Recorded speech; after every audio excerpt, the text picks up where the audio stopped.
So ఇటు ప్రతిపక్షాలు కావచ్చు, ప్రజలు కావచ్చు, సొంత పార్టీల వాళ్ళు ఆయనని చేత కాకపోతే దిగిపో అన్నమాట మాట్లాడుతారు.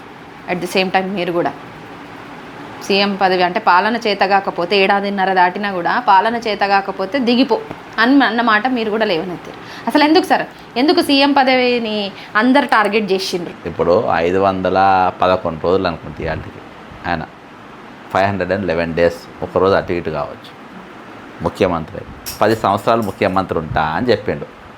10 సంవత్సరాలు ముఖ్యమంత్రి ఉంటా అని చెప్పినోడు నీవు 511 రోజులకే, అంటే మొన్న స్టేట్మెంట్ ఇచ్చిన రోజు 509వ రోజుకే నీవు నాతోని కాదు నన్ను దొంగను చూసినట్టు చూస్తుండ్రు.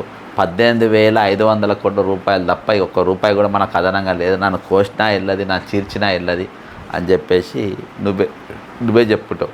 మీ దగ్గర ఇవాళగా దోసుకున్న పైసలు మీ మీద ఐటీ ఈడీ రైడ్లు చేస్తే నీ మీద అనుమూల బ్రదర్స్ పైన, కొంతమంది నీ వేమనారాయణ రెడ్డి పైన, నీ అనుంగీల దగ్గర బాగా బ్రహ్మాండంగా బయటపడతాయి. ఎందుకంటే నువ్వు చేసేదంతా రియల్ ఎస్టేట్ దందాలు చేస్తున్నావు. హైడ్రాని తీసుకొచ్చి జనాన్ని ఎట్లా బెదిరించి, పెద్ద పెద్ద బిల్డర్ని ఎట్లా బెదిరించి, నువ్వు వాళ్ళ దగ్గర ఎంతెంత లాగినావు అవన్నీ మీ దగ్గర అనగొండ బ్రదర్స్ దగ్గర వెళ్తాయి.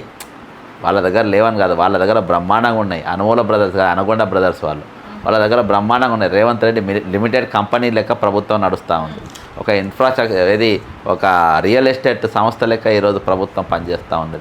కాబట్టి ఈరోజు ప్రజలు అడిగిన పథకాలు ఎగ్గొట్టనికి, ఈరోజు ప్రభుత్వ ఉద్యోగాలు తమ జీతభత్యాలు పెంచమని అనేదానికి, ఇంకోటి రేపు ఆర్టీసీని ప్రైవేటీకరణ చేసి మేయాకృష్ణకు అప్పచెప్పే ప్రయత్నాలు జోరుగా కూడా అవి కూడా ఊహాగానాలు పెద్ద ఎత్తున నడుస్తున్నాయి. అందుకని చిన్న తప్పు చేసిన ఆర్టీసీ ఉద్యోగాలను డైరెక్ట్ డిస్మిసే చేస్తున్నారు. సస్పెన్షన్ కాదు, డైరెక్ట్ డిస్మిసే. చిన్న తప్పుల ఆర్టీసీ ఉద్యోగి ఎవరైనా దొరికితే డైరెక్ట్ సస్పెండే.